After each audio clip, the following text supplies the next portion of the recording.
Today we're going to find the equation of the graph polynomial function in factored form, and we're going to find the exact value of the leading coefficient.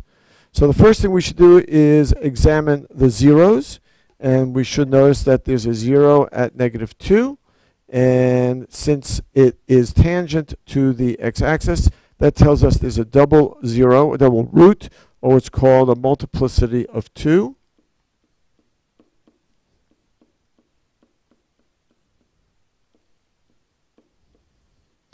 If we look at the other 0, we notice that it kind of flattens out. If you notice, it kind of flattens out here and then goes to the axis. And therefore, that's considered to be a triple root or a multiplicity of 3.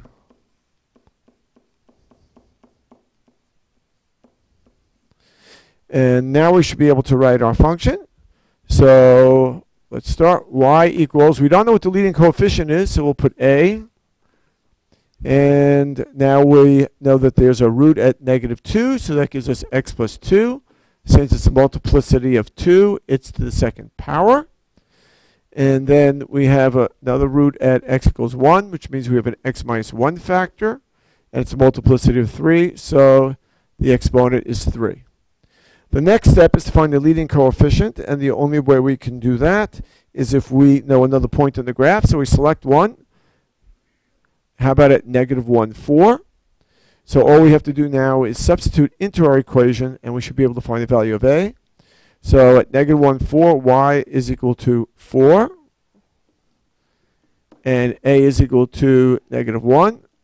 So we substitute -1 for x. So instead of x plus 2 squared, you get -1 plus 2 squared. And then we have, instead of x minus 1, we have -1 minus 1 to the third power. -1 plus 2 is 1, so that's squared. -1 minus 1 is -2, and that's cubed. 1 squared is 1, and -2 times -2 times -2 is -8. So we get -8a is equal to 4. Divide both sides by -8. We get a is equal to -4/8, which if we reduce is -1/2. And now we know what our final equation is going to be. And we'll write it up here in green.